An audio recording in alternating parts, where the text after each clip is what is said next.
Hello દોસ્તો, હું છું નિલેશ ગોસ્વામી. વર્લ્ડિંગ બોક્સ યુટ્યુબ ચેનલની અંદર આપ સર્વનું હાર્દિક સ્વાગત છે. મિત્રો, ડેલી 5 અંતર્ગત ફરીથી આપણે મળી ગયેલા છીએ એક રિઝનિંગ નામના સબ્જેક્ટ સાથે. પાછા આપણે 5 પ્રશ્નોની ડીપમાં અહીંયા વિગતે ચર્ચા કરશું. તો રિઝનિંગની અંતર્ગત જોવા જઈએ આપણો પ્રશ્ન નંબર પહેલો. તો મિત્રો, પ્રશ્ન આપણને કોઈ સાંકેતિક ભાષા એટલે કે કોડિંગ ડિકોડિંગનો આપેલો છે. હવે જો કોડિંગ ડિકોડિંગની બેઝિકલી જો વાત કરવા જઈએ તો 5 થી 6 ટાઈપના પ્રશ્નો કોડિંગ ડિકોડિંગની અંદર બનતા હોય છે. એમાં એક બીજી એક વસ્તુની વાત કરીએ કે ભાઈ કોડિંગ ડિકોડિંગની અંદર હવે જે પેટર્ન પરીક્ષાઓની અંદર ખાસ એટલે ખાસ પૂછાય છે એ છે ચાઇનીઝ કોડિંગ. ચાઇનીઝ કોડિંગ શું છે, એની સામે કદાચ ન્યુમેરિકલ આવી જાય આલ્ફાબેટ્સની સામે તો શું કરવું. તો ચાઇનીઝ કોડિંગની ડીપમાં આપણે ચર્ચા જ્યારે આપણે ક્યાંક રેગ્યુલર બેચની અંદર કરશું અને જ્યારે મને ડીપમાં ભણાવવાનો મોકો મળશે અથવા એપ્લિકેશનની અંદર જ્યારે આપણે વાત કરશું ત્યારે અહીંયા આપણે ચાઇનીઝ કોડિંગને ખાસ એટલે ખાસ ધ્યાનમાં લઈને અહીંયા આપણે કોડિંગ ડિકોડિંગ નામનું ચેપ્ટર કરવાના છીએ. તો અત્યારે જો આપણે વાત કરવા જઈએ તો લાસ્ટમાં જે 2019ની અંદર જે પેપર લેવાનું કોન્સ્ટેબલની અંદર 31 માર્કનું મેથ્સ અને રિઝનિંગ હતું, તમે જાણો છો. એની અંદર કોડિંગ ડિકોડિંગના 5 પ્રશ્નો અને 5 પ્રશ્નો પૈકી 2 પ્રશ્નો ટાઈપ નંબર 1ના હતા. ટાઈપ નંબર 1 બહુ એટલે બહુ ઇઝી ને સાવ એટલે સાવ નોર્મલ કોન્સેપ્ટ છે. તો આ જે પ્રશ્ન છે મિત્રો એ પણ આપણો ટાઈપ નંબર 1નો જ છે.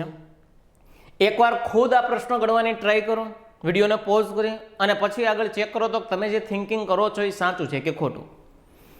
તો જો આના પ્રશ્નને આપણે જો સમજીએ, કીધું છે કે ભાઈ કોઈ સાંકેતિક ભાષામાં સબસ્ટિટ્યુશન નામનો જે શબ્દ છે એને કોડ વડે મને દર્શાવેલો છે. તો એવી ને એવી રીતે ડિસ્ટ્રીબ્યુશનને કેવી રીતે લખી શકાય. તો આમાંથી આ કેમ બન્યું, તો આ ડિસ્ટ્રીબ્યુશન ઉપરથી શું બનશે, બસ આની આપણને અહીંયા વાત પૂછેલી છે.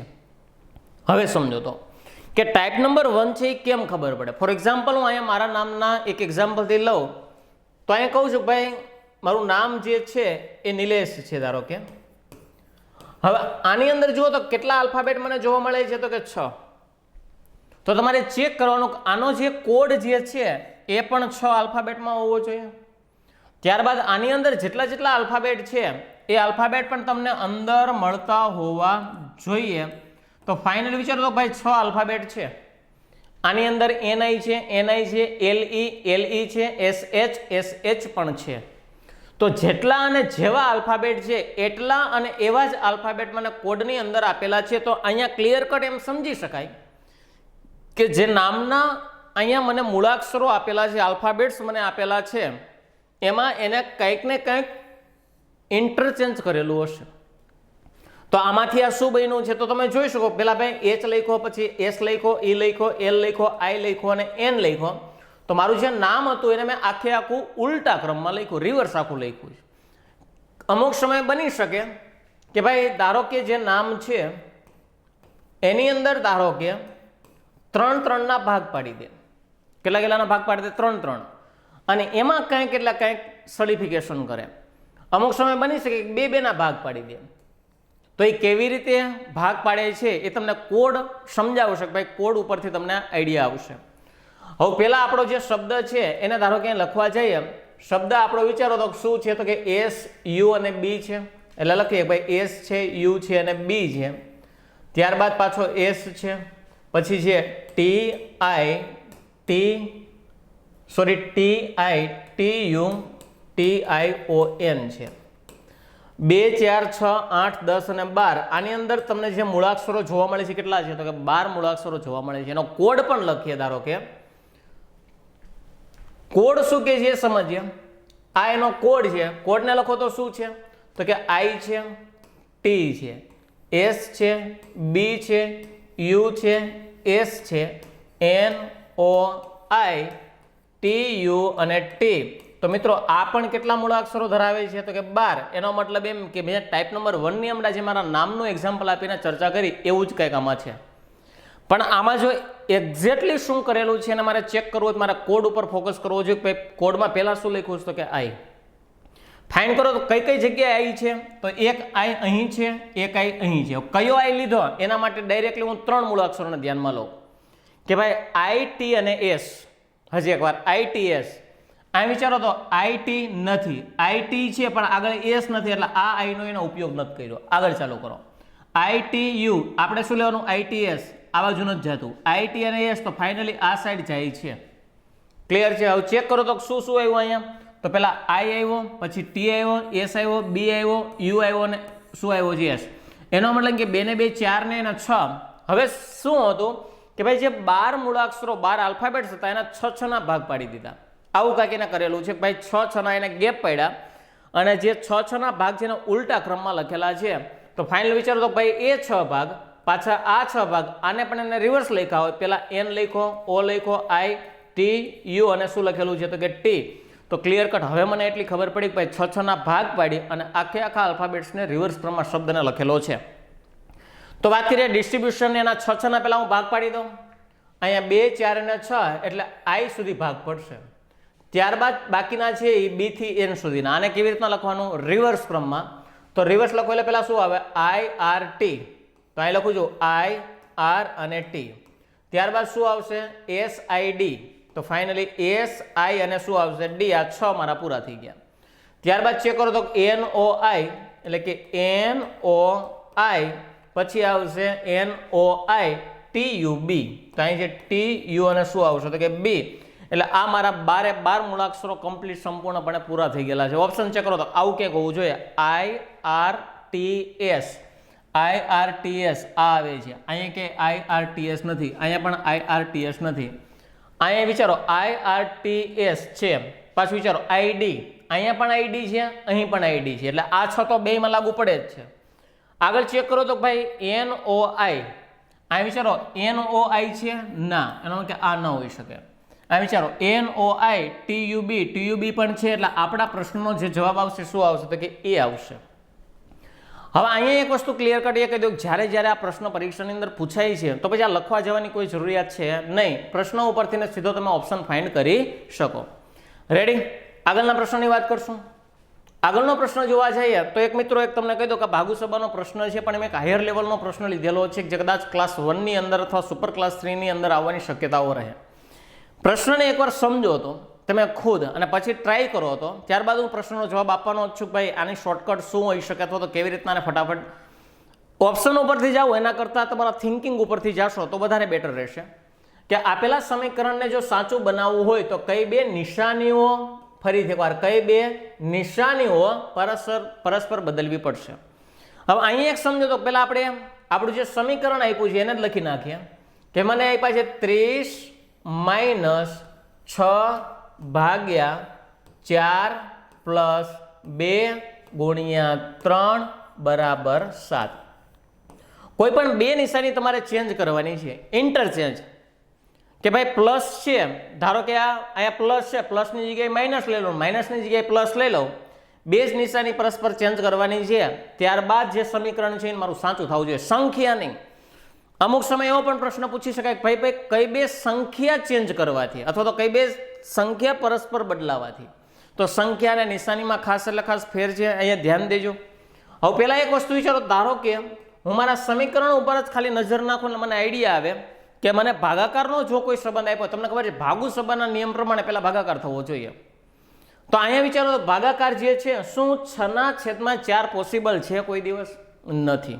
હજી એકવાર 6/4 કોઈ દિવસ પોસિબલ નથી, કારણ કે 4 એકા 4 ને 4 દૂને 8 થઈ જાય, 6 તો આવતા નથી.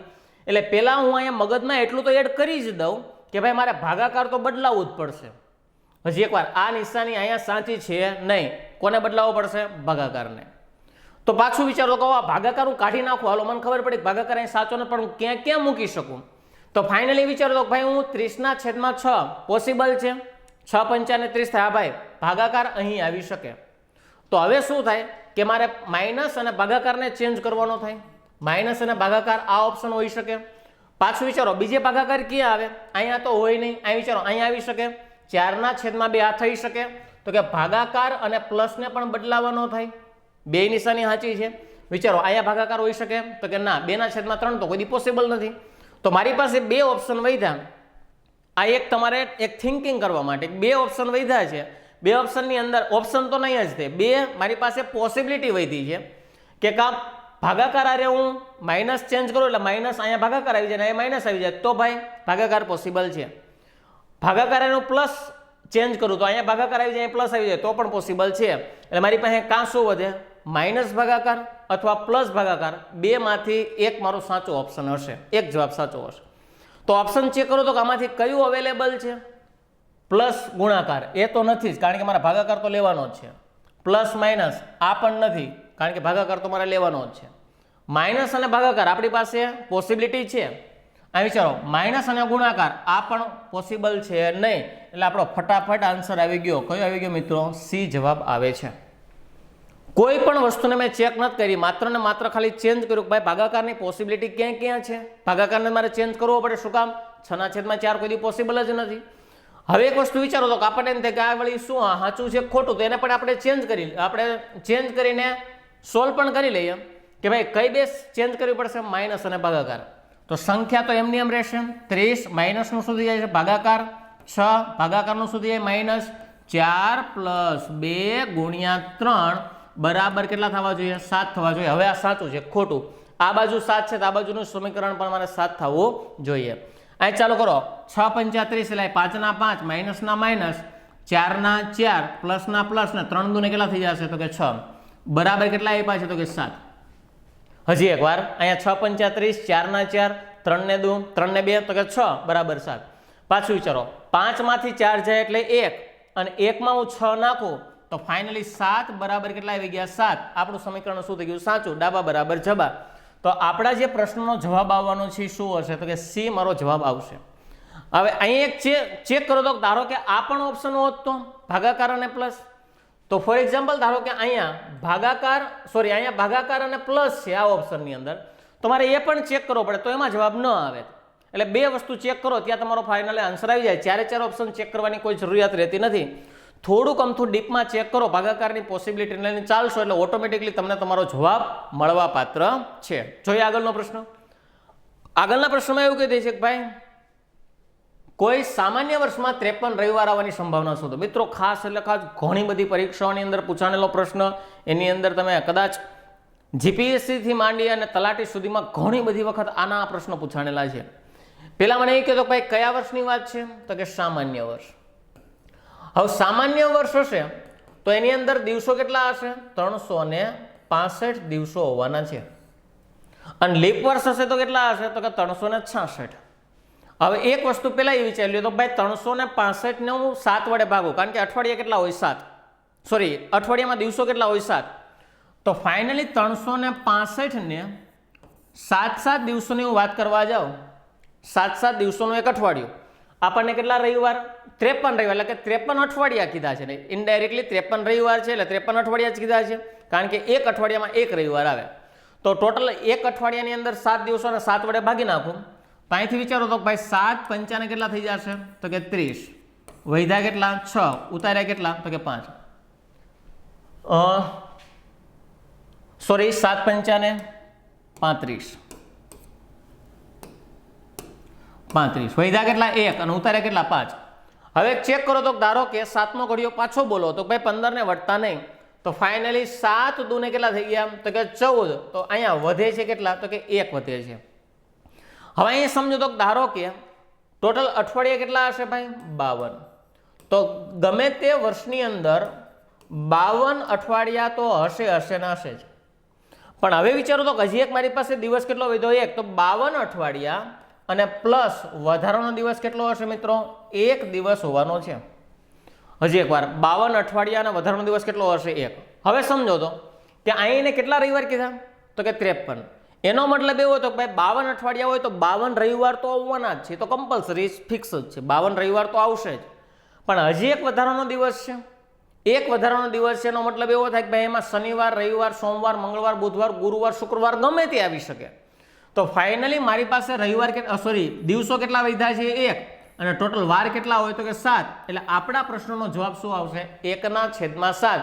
કારણ કે આ વસ્તુ કોઈ ફિક્સ નથી. 52 રવિવાર તો આવવાના જ છે, પણ હજી એક વાર વધ્યો એમાં રવિવાર પણ આવવાની શક્યતા છે, ગમે તે વાર પણ આવવાની શક્યતા છે, એમ રવિવાર પણ આવી શકે. એટલે 1/7 કેટલા આવશે? તો કે 7.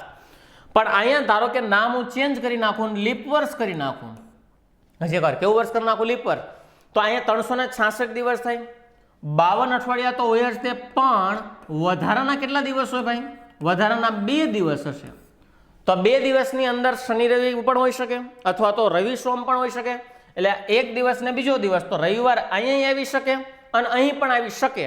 સાથે ન આવે, શનિવાર અહીંયા હોય તો અહીં રવિવાર હોય, પણ અહીં સોમવાર હોય તો રવિવાર અહીં આવે. એનો મતલબ કે 2 પ્લેસ પર આવી શકે.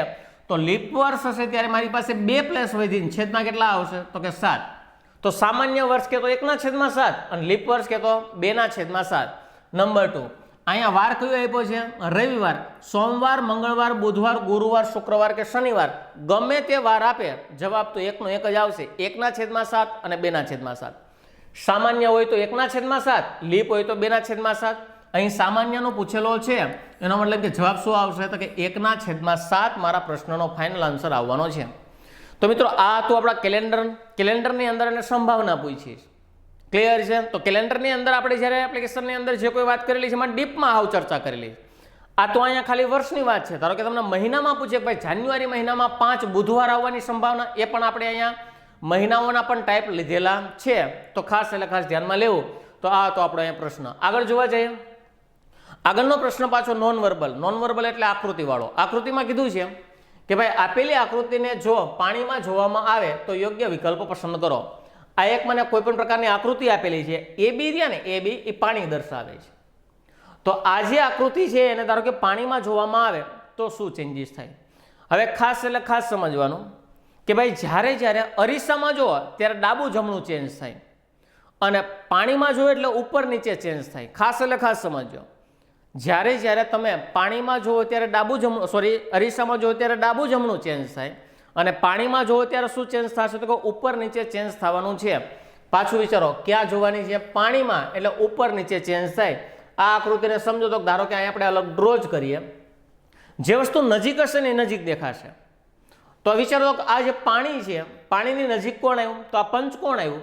પંચકોણનો પાયો છે ને પાણી બાજુ છે, તો આ પંચકોણનો જે પાયો હશે એ પાણીની બાજુ રહેશે અને ઉપરનું જે છે એ ઉપરની સાઈડ, બાકીના ચોરસના ભાગમાં રહેશે, બાકીનું ચોરસ નીચે આવશે. હવે પાછું વિચારો તો કે આ જે પંચકોણનો જે પાતળો એરિયા છે, ખૂણો છે, એ કોની સામે જોવાય છે? તો કે ડી ની સામે. તો આ જે ખૂણો હશે એ પણ ક્યાં જોતો હશે? તો કે ડી ની સામે. ડી માં કાંઈ ચેન્જીસ નહીં આવે. ડી જે છે એમનો એમ જ. આ ગોળાઈ વાળો ભાગ છે ધારો કે નીચે લઈ નાખો તો એ પણ ગોળાઈ વાળો તો સેમ ટુ સેમ જ રહેશે. અરીસો હોત ને, અરીસામાં જોયો હોત ને તો ગોળાઈ વાળો ભાગ આગળ આવી જાત, બરોબર. પણ અહીંયા આપણે ક્યાં જોઈએ? પાણીમાં. આગળ વિચારો, એ જે છે એના પાંખિયા ક્યાં છે? તો કે નીચેની તરફ. તો એના પાંખિયા ક્યાં થઈ જશે? ઉપરની તરફ. ક્લિયર છે? કારણ કે એ રહ્યો ને એના પાંખિયા પાણી બાજુ જોવે છે, એના પાંખિયા પાણી બાજુ જોતા હોવા જોઈએ. ત્યારબાદ પાછું વિચારો તો આ ક્યાં છે? પાણીની તદ્દન નજીક છે. અથવા તો વિચારો તો પંચકોણની સામે છે, તો આ પણ વસ્તુ ક્યાં રહેશે? પંચકોણની એક્ઝેક્ટ સામેના ભાગમાં રહેશે. તો આ આકૃતિને તમે પાણીમાં જોવા જાઓ એટલે આવી રીતે દેખાશે. ત્યારબાદ એક વસ્તુ ખાસ ધ્યાન દેજો, અમુક પ્રકારના તમને એવું કીધું છે કે ભાઈ આ જે વસ્તુ છે આને કેવી રીતના, આ એક સર્કલ મને આપ્યું છે, ધારો કે આને મારે પાણીમાં અથવા અરીસામાં જોવો કેવી રીતે દેખાય. તો મિત્રો એક ખાસ ધ્યાન દેવાનું, હંમેશા એક વી ને યાદ રાખવાનો. વી, જો આ પ્રકારના એરા હોય તો એ આવા દેખાય, આ પ્રકારના એરા હોય તો આવા દેખાય. તમે જુઓ તો કેવા પ્રકારના એરા છે? આ આવી રીતે એરા છે, એનો મતલબ કે આ એરા છે, એટલે કે પેલા ટાઈપના એરા છે. તો પાણીમાં અથવા અરીસામાં જોશો, ધારો કે આની આ વસ્તુ પાણીને અથવા અરીસામાં જોવા જાઓ તો ભાઈ પેલા પ્રકારના એરા છે તો દેખાશે કેવા પ્રકારના બીજા. તો આ વસ્તુને ધારો કે હું પાણીમાં જોવા જઈશ અથવા અરીસામાં જોવા જઈશ તો આ રીતે કંઈક દેખાશે. ક્લિયર છે? તો ફાઇનલી જ્યારે આવા એરાવાળી કોઈ વાત આવે, અંદર ઘણા બધા અલગ અલગ પ્રકારની લાઇન્સ મને આપેલી હોય તો આપણે કોને યાદ રાખવાનો? વી. આ પ્રકારના લાઇન્સ હોય તો એ આ પ્રકારની દેખાશે, અહીંયા હશે તો એ આ પ્રકારની દેખાશે. આપણે આપણા ઓપ્શનને ચેક કરીએ કે ભાઈ આ રીતે આકૃતિ ક્યાં આપેલી? પહેલા એ રહ્યો ને ઉલટો હોવો જોઈએ. ઉલટો છે, અહીંયા સીધો છે અને અહીંયા ઉલટો છે. ત્યારબાદ એક વસ્તુ વિચારો તો ભાઈ આ જે એરો છે એ પંચકોણ સામે જોતો હોવો જોઈએ. એરો પંચકોણ સામે છે, એરો પંચકોણ સામે નથી, એરો પંચકોણ સામે છે. ત્યારબાદ ડી જે છે એ રેગ્યુલર જેવો છે એવો ને એવો હોવો જોઈએ. ડી અહીંયા ઉલટો થઈ ગયો તો આ ન હોઈ શકે. તો આપણા પ્રશ્નનો જવાબ શું આવશે? તો કે ડી મારા ફાઇનલી પ્રશ્નનો જવાબ આવશે. રેડી? પ્રશ્ન અગાઉની પરીક્ષામાં પૂછાઈ ગયેલો એવો છે. જોઈએ આગળના પ્રશ્નની વાત કરવા જઈએ. આગળનો પ્રશ્ન જે જીપીએસસી ક્લાસ 1 2014ની અંદર આ પ્રશ્ન મિત્રો પૂછાઈ ગયેલો છે. બહુ એટલે બહુ ઇઝી છે, પણ જોવાનો નજરિયો ફરે તો આપેલા કોષ્ટકને ધ્યાનપૂર્વક અભ્યાસ કરી નક્કી કરો કે ક્વેશ્ચન માર્કની જગ્યાએ કયો મૂળાક્ષર આવશે. અલગ અલગ પ્રકારના મને મૂળાક્ષરો આપેલા છે અને અહીંયા મારો કયો આલ્ફાબેટ આવશે એવી એને અહીં મને પ્રશ્નની અંદર પૂછેલું છે. જ્યારે મિત્રો આવી રીતના કોઈ વાત આવે ત્યારે ખાસ એટલે ખાસ પેલી પ્રાયોરિટી કોને આપી? એક ખાસ એટલે ખાસ મહિનાના નામને પ્રાયોરિટી આપી. એક ધારો કે દિવસોના નામને પ્રાયોરિટી આપી. ઇંગ્લિશના હો, જાન્યુઆરી, ફેબ્રુઆરી, માર્ચ, એપ્રિલ, ત્યારબાદ દિવસોની અંદર સન્ડે, મંડે, ટ્યુઝડે એવી વસ્તુઓને ખાસ એટલે ખાસ ધ્યાનમાં લેવી. આવા મુદ્દાઓ હોય ત્યારે તો આ જે વસ્તુ છે આ બે વસ્તુ બનીને હવે જે અહીંયા કહેવાનો છું એ વસ્તુ પણ અલગ જ મને આપેલી છે તો એને પણ અહીં ધ્યાનમાં લઈશું. હવે વાત કરો તો આપણને અહીં પહેલો અંદાજ મુજબ શું થાય ખબર કે ભાઈ ડબલ ટી છે એટલે ડબલ ટી ડબલ એફ. પહેલું કોલમ છે ને આ જે પહેલું કોલમ છે એના જેવું કોનું છે તો કે ત્રીજું કોલમ છે. જો હું બીજાને ચોથાને ચેક કરવા જાઉં બીજા અને ચોથાને તો પાછું વિચારો ડબલ એસ ENT. તો ભાઈ બીજું અને ચોથું સમાન છે તો કે પહેલું અને ત્રીજું સમાન હોવા જોઈએ. તો વિચારો ડબલ ટી ડબલ એફ તો બાકી શું રહ્યો E. તો આપણો પહેલા જ ઘાયે જવાબ શું આવી જાય E. તો ઓપ્શન ચેક કરવા જઈએ E ક્યાં અવેલેબલ છે એટલે ઓપ્શનની અંદર એ પણ તમને E જોવા મળે. પણ મિત્રો પ્રશ્નનો જવાબ ખોટો પડે. શું કામ? કારણ કે જીપીએસસી ક્લાસ 1 છે એના સાવ એટલું તો ઇઝી ન જ મૂક્યું હોય. મેં હમણાં જ કીધું જોવાનો નજરિયો ફરવો જોઈએ. મહિનાના નામ ચેક કરો, દિવસોના નામ ચેક કરો, ક્યાંક એ પણ લોજિક હોઈ શકે. અને હવે જે હું કહેવાનો છું એમાં મહિના પણ નથી, દિવસ પણ નથી, સાવ એટલે સાવ ઇઝી લેવલનું છે. મિત્રો ખાલી એકડા બોલવાના પણ શેમાં? ઇંગ્લિશમાં. એકડા અને એના સ્પેલિંગ બોલતા જાઓ કે 1 2 3 4 5 6 7 8 9 10 11 12 જે પણ આપણને એકડા આપેલા છે એમાં સૌ પ્રથમ શું આવે તો કે 1 આવે, ત્યારબાદ 2 આવે, ત્યારબાદ જોવા જઈએ તો 3 આવે, ત્યારબાદ જોવા જઈએ તો શું આવવાનું છે તો કે 4, ત્યારબાદ જોવા જઈએ તો 5 આવે, ત્યારબાદ જોવા જઈએ તો 6 આવે, ત્યારબાદ શું આવે 7 આવે, ત્યારબાદ શું આવે તો કે 8 આવશે. તો અહીંયા વિચારો તો ત્યારબાદ 9 આવે અને ત્યારબાદ શું આવશે તો કે 10 આવશે, ત્યારબાદ 11 12 13 14 15 16 જે કંઈ આવતું હોય. હવે પાછું વિચારો તો અહીંથી ચાલુ કરો તો ભાઈ એને કાંઈ નથી, માત્ર ને માત્ર 100 એકડા ઇંગ્લિશમાં ધ્યાનમાં લીધા છે અને પેલો આલ્ફાબેટ લીધો છે. અહીં વિચારો આને ઘડી સ્કીપ કરીએ. અહીંયા શું આવે 2 એટલે TWO નો પેલો T લીધો. અહીંયા આવે 3 એટલે THREE 3 નો એને T એટલે કે પેલો T છે. પાછું વિચારો 4 અને 5 નો F અને F તો એને F અને F લીધો છે. આ 2 આ 3 આ 4 અને 5. 6 અને 7 માં ડબલ S આવે તો અહીંયા 6 અને 7 માં પેલો આલ્ફાબેટ ડબલ S છે. 8 માં E આવે એટલે અહીંયા E લીધો. 9 અને 10 માં NT આવે એટલે અહીંયા NT લીધું. કાંઈ નથી, 20 સુધીના એને 100 એકડા લીધા છે અને પેલા મૂળાક્ષરોને ધ્યાનમાં લીધેલું છે. તો 2 3 4 5 6 7 8 9 10 હવે આવે 11 12 13 14 15 16 17 18 19 છેલ્લે શું આવી ગયા તો કે 20. તો અહીંયા શું છે ભાઈ 100 એકડાને ઇંગ્લિશમાં બોલી પહેલા આલ્ફાબેટ્સને ધ્યાનમાં લીધેલા છે એટલે પહેલો જ આપણો આવે 1. 1 નો સ્પેલિંગ શું થાય? ON અને E. આ 1 નો સ્પેલિંગ છે તો શરૂઆત ક્યાંથી થઈ? O થી થઈ. એનો મતલબ એવો થાય કે આપણા જે પ્રશ્નનો જવાબ આવવાનો શું આવવાનો છે તો કે DO મારો જવાબ આવશે 1 ONE. તો મિત્રો ખાસ એટલે ખાસ ક્લાસ 1 નો પ્રશ્ન છે એટલે સાવ એટલું તો લેવલ ન જોઈએ કે આ અહીંયા મૂક્યું ને E જવાબ આવશે, એવું લેવલ હાવ ન હોય. ક્યારેક બની શકે કે ભાઈ તમે જે થિંકિંગ કરો છો એના કરતાં પ્રોસેસ અલગ હોય તો આ બધું થિંકિંગ જે છે ને એક માત્ર રિઝનિંગ જ છે. જેટલું ડીપમાં વિચારી શકો, જેટલું તમે ડીપમાં સમજી શકો એ જ માત્ર રિઝનિંગ છે. તો આ હતા આપણા રિઝનિંગના 5 પ્રશ્નો. મળીએ નેક્સ્ટ લેક્ચરની અંદર નવા 5 પ્રશ્નો સાથે. ત્યાં સુધી જય હિન્દ.